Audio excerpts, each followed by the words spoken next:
تو آپ ڈائریکٹ تشریح کر سکتے ہیں، مفہوم بھی میں آپ کو چلے بتا دیتا ہوں۔ شاعر کہہ رہا ہے کہ دل کی تمام خواہشات کا مرکز آپ صلی اللہ علیہ وآلہ وسلم ہے۔ ہماری دنیا جس میں ہم رہ رہے ہیں وہ آپ صلی اللہ علیہ وآلہ وسلم کی رحمت و محبت سے عبارت ہے۔ گویا آپ صلی اللہ علیہ وآلہ وسلم ہی ہماری دنیا کی اصل حقیقت ہے۔ یہ تھا اس کا مفہوم۔ اب اس کی تشریح کرتے ہیں۔ یہ ہے، یہ شعر نبی کریم صلی اللہ علیہ وآلہ وسلم سے محبت کے گہرے جذبات کا اظہار کرتا ہے۔ جہاں شاعر نبی کریم صلی اللہ علیہ وآلہ وسلم کو نہ صرف اپنی زندگی کی وجہ قرار دیتا ہے بلکہ آپ صلی اللہ علیہ وآلہ وسلم کو اپنی پوری دنیا تصور کرتا ہے۔ شاعر کہتا ہے کہ اس کے دل کی زندگی کا اصل سبب اس کی تمنا ہے، اور وہ تمنا یعنی کہ وہ خواہش صرف آپ صلی اللہ علیہ وآلہ وسلم ہے۔ یعنی آپ صلی اللہ علیہ وآلہ وسلم کی محبت ہی شاعر کے دل کو زندہ رکھتی ہے۔ آپ صلی اللہ علیہ وآلہ وسلم ہی اس کے دل کی دھڑکن ہے۔ دوسرے مصرعے میں شاعر کہتا ہے کہ جس دنیا میں وہ رہتا ہے وہ صرف آپ صلی اللہ علیہ وآلہ وسلم ہے۔ یعنی شاعر کی دنیا کا ہر پہلو، ہر خوشی اور ہر احساس آپ صلی اللہ علیہ وآلہ وسلم سے وابستہ ہے۔ بقول شاعر، یہاں شعر نہیں آئے گا، یہاں آئے گا بقول شاعر۔ محمد کی محبت دین حق کی شرط اول ہے، اسی میں ہو اگر خامی تو ایمان نامکمل ہے۔ اس سے نیکسٹ، شاعر کی زندگی میں جو کچھ اہم ہے وہ سب آپ صلی اللہ علیہ وآلہ وسلم کی بدولت ہے۔ شاعر آپ صلی اللہ علیہ وآلہ وسلم کو اپنے وجود کا مرکز قرار دیتا ہے۔ آپ صلی اللہ علیہ وآلہ وسلم صرف ایک شخص نہیں بلکہ شاعر کی پوری کائنات ہے۔ اس کی تمنائیں اور اس کا مقصد حیات بھی آپ صلی اللہ علیہ وآلہ وسلم سے وابستہ ہے۔ یہ محبت کی انتہا کا اظہار ہے، جہاں عاشق کے لیے زندگی اور دنیا کا ہر پہلو محبوب کی ذات سے جڑا ہوا ہوتا ہے۔ یہ ہے اس کی تشریح۔ جہاں تک آپ کو اس کی تشریح آسانی سے یاد ہو سکے آپ اس کو یاد کر لیں، یا اس کو سارے جب آپ ایک دفعہ سنیں گے، ان کو لکھیں گے، ریڈ کریں گے، اس کے بعد آپ اس کو اپنی ورڈنگ میں اس لحاظ سے چھوٹا کر کے بھی لکھ سکتے ہیں۔ اب اس سے نیکسٹ ہے شعر نمبر 2۔ پھوٹا جو سینہ شب تارے الست سے، اس نور اوالی کا اجالا تم ہی تو ہو۔ اس میں مشکل الفاظ، پہلا ہے پھوٹا جس کا میننگ آئے گا ظاہر ہونا، نیکسٹ ہے شب، اس کا میننگ آئے گا رات کے درمیان۔ اب یہ دو لفظ ہے، ایک تار اور ایک الست۔ اس میں تار کا میننگ ہے طریق، اور الست جون سے ہے یہ عربی لفظ ہے جس کا مطلب ہے کیا میں تمہارا رب نہیں ہوں، اور یہ عام طور پر ایک خاص مقام یا ایک حالت کی طرف اشارہ ہے جہاں ساری روحیں جون سی ہیں اپنے خالق کے ساتھ موجود تھی۔ اس کی تشریح میں ڈیٹیل سے ڈسکس کریں گے۔ اس سے نیکسٹ دیکھتے ہیں اب اس سے نیکسٹ ہے نور اوالی جس کا میننگ ہے پہلا نور۔ اس سے نیکسٹ ہے اجالا جس کے میننگ ہے روشنی۔ اب اس کی تشریح جون سی ہے اس کو ڈسکس کرتے ہیں۔ سب سے پہلے آپ نے تشریح میں لکھنا ہے شاعر کا نام اور نظم کا نام، یہ آگے بتا دیا ہے۔ پھر اس کے بعد مفہوم اگر آپ لکھنا چاہیں تو یہ ہے، جہاں شاعر کائنات کی تخلیقی ابتدا کا ذکر کر رہا ہے، جب اندھیری شب الست سے پہلی روشنی کا ظہور ہوا تو وہ نور محمدی صلی اللہ علیہ وآلہ وسلم تھا۔ یعنی آپ صلی اللہ علیہ وآلہ وسلم ہی کائنات کی پہلی روشنی اور اس کی بنیاد ہے۔ اب اس کی تشریح کرتے ہیں۔ اس کی تشریح میں آئے گا، شاعر کہتا ہے کہ یوم الست کی تاریک رات میں جو پہل نور خداوندی ظاہر ہوا تھا، اس نور کا اجالا آپ صلی اللہ علیہ وآلہ وسلم کی ذات مبارک ہے۔ روز الست خدا نے اپنی اطاعت و فرما برداری کے عہد کے ساتھ ساتھ آپ صلی اللہ علیہ وآلہ وسلم کا تعارف بھی کرایا۔ ابھی میں نے آپ کو بتایا ہے کہ روز الست کہ جب ساری روحیں اپنے خالق کے ساتھ موجود تھی تب اطاعت فرما برداری کے ساتھ ساتھ آپ صلی اللہ علیہ وسلم کا تعارف بھی کروایا، اور آپ صلی اللہ علیہ وآلہ وسلم کی رسالت پر ایمان کا عہد بھی لیا۔ اس سے نیکسٹ آئے گا، دنیا میں خدا کی توحید کا نور اور اس کی وحدانیت کی روشنی آپ صلی اللہ علیہ وآلہ وسلم نے پھیلائی۔ آپ صلی اللہ علیہ وآلہ وسلم سے پہلے لوگ جہالت میں جی رہے تھے۔ آپ صلی اللہ علیہ وآلہ وسلم نے انسانوں کو ان کے صحیح مقام سے آگاہ کیا، اصل مقام سے آگاہ کیا۔ آپ صلی اللہ علیہ وآلہ وسلم سے انسانی مساوات کا درس دے کر معاشرتی اونچ نیچ کا خاتمہ کر دیا۔ الغرض آپ نے لوگوں کو جہالت کے اندھیروں سے نکال کر خدا کی توحید اور وحدانیت کی روشنی میں داخل کیا۔ بقول شاعر، خوشبو ہے دو عالم میں تیری اے گل چیدہ، کس منہ سے بیاں ہوں تیرے اوصاف حمیدہ، تجھ سا کوئی آیا ہے نہ آئے گا جہاں میں، دیتا ہے گواہی یہی عالم کا جریدہ۔ اب اس سے نیکسٹ جون سے ہے شعر نمبر 3۔ سب کچھ تمہارے واسطے پیدا کیا گیا، سب گائتوں کی گائت اولا تم ہی تو ہو۔ سب سے پہلے اس کے مشکل الفاظ کی میننگ کرتے ہیں۔ فرسٹ لفظ جون سے وہ ہے تمہارے واسطے، یعنی کہ تمہارے لیے۔ اس سے نیکسٹ ہے غایتوں، جس کا میننگ آئے گا مقاصد۔ غایت اولا، اس کے میننگ ہے بڑا مقصد۔ سب سے پہلے لکھیں گے شاعر کا نام اور نظم کا نام، اس کے بعد مفہوم جس میں آئے گا۔ شاعر کہتا ہے کہ آپ صلی اللہ علیہ وآلہ وسلم کی ذات کائنات کا مرکز ہے، ہر چیز آپ صلی اللہ علیہ وآلہ وسلم کے طفیل سے وجود میں آئی ہے، اور آپ صلی اللہ علیہ وآلہ وسلم ہی سب سے اعلیٰ مقصد ہیں جن کی وجہ سے کائنات کی تخلیق ہوئی۔ اس کی تشریح میں آئے گا، اس شعر میں شاعر یہ بات بیان کر رہا ہے کہ پوری کائنات کی تخلیق کا مقصد نبی اکرم خاتم النبیین صلی اللہ علیہ وآلہ وسلم کی ذات ہے۔ اس سے نیکسٹ اسلامی عقیدے کے مطابق اللہ تعالیٰ نے کائنات کی تخلیق نبی اکرم خاتم النبیین صلی اللہ علیہ وآلہ وسلم کے نور کے طفیل کی۔ یہ شعر اس عقیدے کی ترجمانی کرتا ہے کہ زمین و آسمان، چاند، سورج اور تمام مخلوقات کا وجود نبی اکرم صلی اللہ علیہ وآلہ وسلم کی وجہ سے ہے۔ یہاں غائط سے مراد مقصد ہے۔ شاعر کہہ رہا ہے کہ کائنات کے تمام مقاصد اور تخلیق کی ہر حکمت کی اصل اور پہلی غائط، یعنی کہ سب سے پہلے اور سب سے اعلیٰ مقصد جون سا ہے، وہ نبی اکرم صلی اللہ علیہ وسلم کی ذات ہے۔ اللہ تعالیٰ نے تمام مخلوقات کو آپ صلی اللہ علیہ وسلم کے ذریعے ہدایت اور نور عطا کرنے کے لیے پیدا کیا۔ بقول شاعر، یہ اعلیٰ حضرت کا شعر اور مجھے بہت پسند ہے۔ وہ جو نہ تھے تو کچھ نہ تھا، وہ جو نہ ہو تو کچھ نہ ہو، جان ہے وہ جہان کی، جان ہے تو جہان ہے۔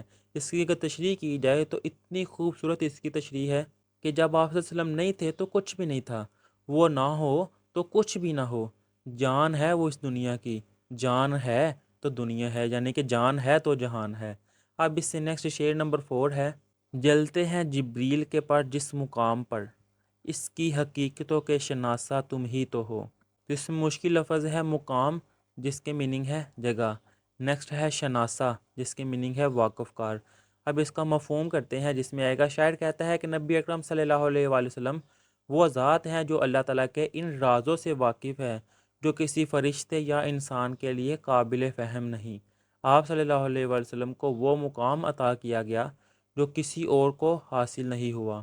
اب اس کی تشریح کرتے ہیں جس میں آئے گا، یہ شعر اس واقعہ کی طرف اشارہ کرتا ہے جو واقعہ معراج میں پیش آیا تھا، جب حضرت جبرائیل علیہ السلام نبی اکرم صلی اللہ علیہ وآلہ وسلم کے ساتھ سدرۃ المنتہا تک گئے۔ اس مقام پر جبریل علیہ السلام نے کہا کہ وہ آگے نہیں جا سکتے کیونکہ اس سے آگے جانا ان کے لیے ممکن نہیں، ورنہ ان کے پڑ جل جائیں گے۔ یہاں پہ زبر لگا لیں، پڑ جل جائیں گے۔ یہاں شاعر اس مقام کی عظمت کو بیان کر رہا ہے جہاں حضرت جبرائیل علیہ السلام جیسے بلند مقام والے فرشتے کی رسائی بھی ختم ہو جاتی ہے، لیکن نبی اکرم صلی اللہ علیہ وآلہ وسلم کو اس مقام سے بھی آگے لے جایا گیا۔ یہاں شاعر کہتا ہے کہ اس مقام کی حقیقت کو صرف نبی اکرم صلی اللہ علیہ وآلہ وسلم ہی سمجھ سکتے ہیں، کیونکہ یہ قرب الہی کا وہ مقام ہے جہاں تک کسی اور کا علم اور فہم نہیں پہنچ سکتا۔ بقول شاعر، خدا کے قرب میں جانا حضور جانتے ہیں، وصال رب کا ٹھکانہ حضور جانتے ہیں۔ اب اس سے نیکسٹ آئے گا شعر نمبر 5، گرتے ہوا کو تھام لیا جس کے ہاتھ نے، اے تاجدار یثرب و بطحہ تم ہی تو ہو۔ اس میں مشکل الفاظ میں پہلا لفظ آئے گا تھام، جس کے میننگ ہے سہارا دینا۔ نیکسٹ ہے تاجدار، جس کے میننگ ہے سردار یعنی کہ بادشاہ۔ اس سے نیکسٹ ہے یثرب، اس کا میننگ آئے گا مدینہ کا پرانا نام ہے یہ۔ پھر آگے ہے بطحہ، جو کہ مکہ کے لیے یوز کیا جاتا ہے، مکہ۔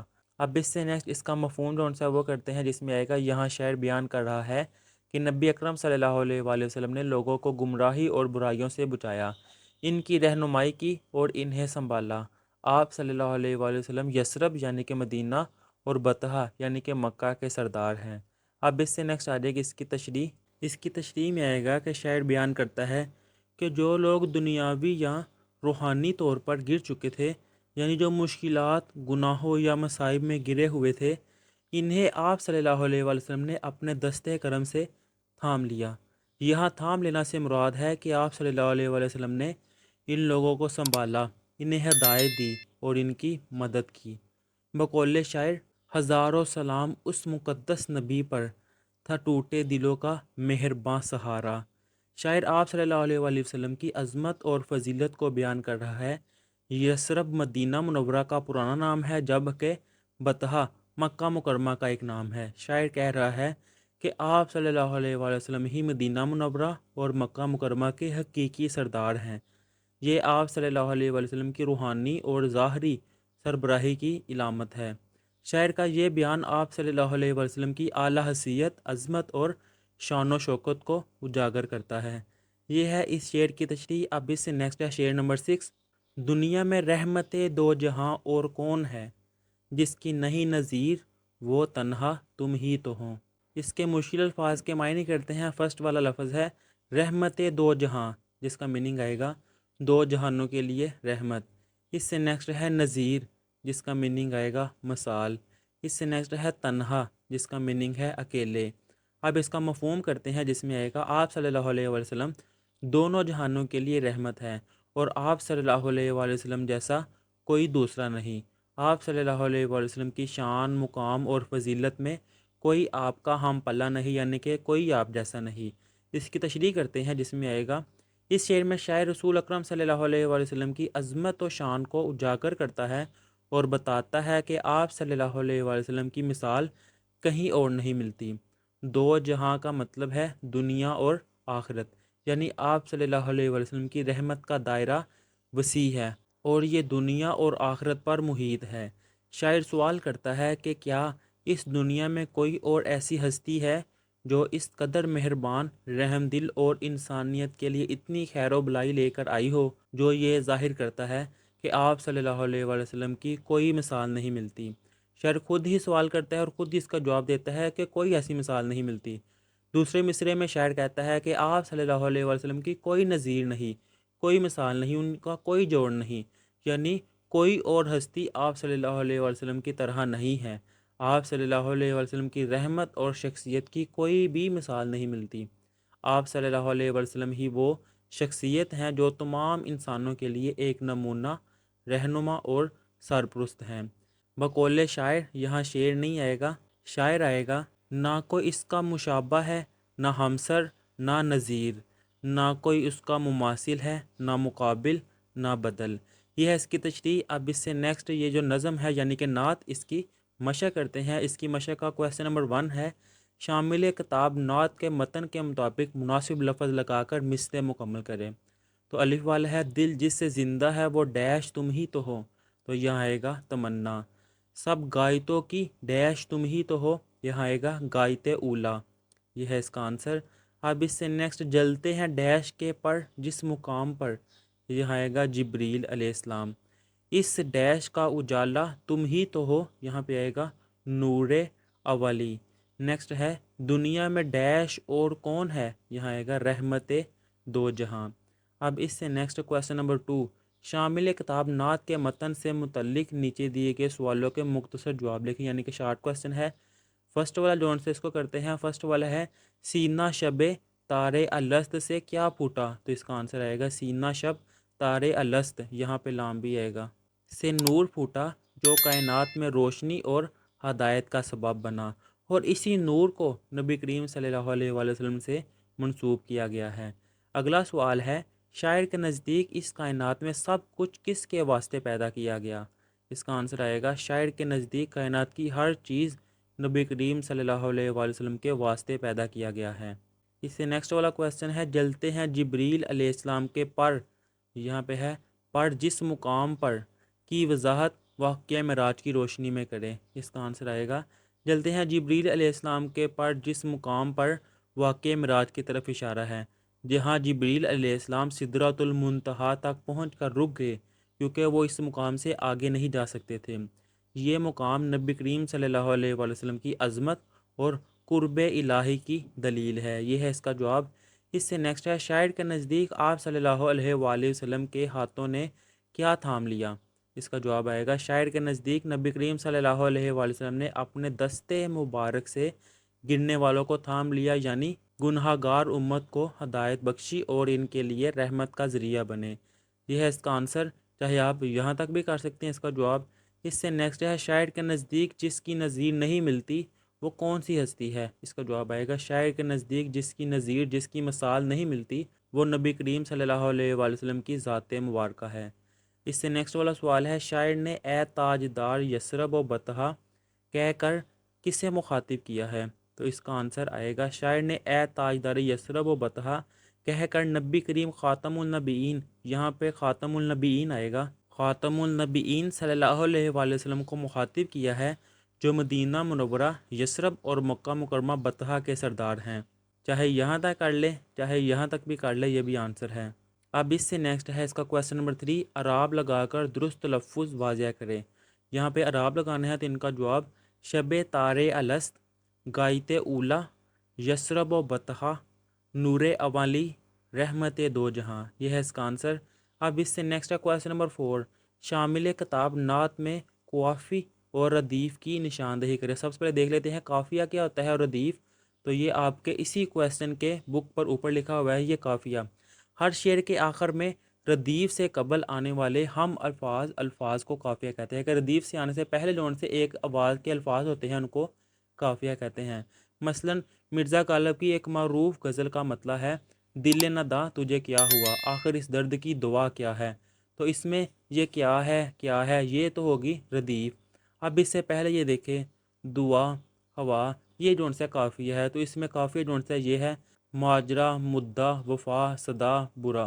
اس طرح علامہ اقبال کی نظم کے لحاظ سے یہ لکھا ہوا ہے۔ اور ردیف کیا ہے؟ لفظ ردیف کے لغوی معنی ہے گھڑ سوار کے پیچھے بیٹھنے والا آدمی، مگر شعری اصطلاح میں قافیے کے بعد آنے والے لفظ یا الفاظ جو کہ تو دہرائے جائیں ردیف کہلاتے ہیں۔ جیسے مرزا غالب کی ابھی یہ بتائی ہے کہ یہ جو شعر ہے اس میں یہ کیا ہے یہ ردیف ہے، اور ردیف سے پہلے والا لفظ جو ان سے ہے وہ قافیہ ہوتا ہے۔ تو اس کا جواب جو ان سے ہے وہ یہ ہے کہ نعت کے جو ان سے قافی ہے قافیہ وہ ہے تمنا، دنیا، اجالا، اولا، شناسہ، بطحہ، تنہا، اور ردیف کیا ہے نعت کی وہ ہے تم ہی تو ہو۔ جیسے ابھی پہلا شعر بھی تھا کہ دل جس سے زندہ ہے وہ تمنا تم ہی تو ہو، ہم جس میں بس رہے ہیں وہ دنیا تم ہی تو ہو۔ تو اس میں دیکھیں تمنا، دنیا یہ قافیہ، اور تم ہی تو وہ ردیف ہے۔ اب اس سے نیکسٹ والا کویسچن نمبر 5، صنف نظم نعت اور منقبت میں فرق واضح کریں، کہ نعت اور منقبت میں فرق جو سا وہ بیان کرنا ہے۔ تو یہ ہے اس کا آنسر، نعت سے مراد ایسی نظم ہے جس میں حضور صلی اللہ علیہ وآلہ وسلم کی تعریف بیان کی گئی ہو۔ یہ نعت کے بارے میں یہاں بتا دیا کہ اتنا۔ اب اس سے نیکسٹ، جب کہ منقبت میں اہل بیت رضی اللہ تعالیٰ عنہ، صحابہ کرام رضی اللہ تعالیٰ عنہ اور اولیاء کرام رحمۃ اللہ تعالیٰ علیہ کے اوصاف بیان کیے جاتے ہیں۔ یہ ہے اس کا جواب۔ اب اس سے نیکسٹ ہے کویسچن نمبر 6، شامل کتاب نعت کے پہلے 2 شعروں کی تشریح کریں، کہ اس نعت کے جو ان سے پہلے 2 اشعار ہیں ان کی تشریح کرنی ہے۔ تو تشریح جو سی ہے آپ نے سٹارٹ میں دیکھ لی ہوئی ہے، اگر نہیں دیکھی تو آپ ویڈیو کے پیچھے جا کے دوبارہ جو سے تشریح دیکھ سکتے ہیں سٹارٹ میں۔ یہاں پہ یہ نعت جو سی اس لیسن کو کمپلیٹ کر لیا ہوا ہے۔ اللہ حافظ۔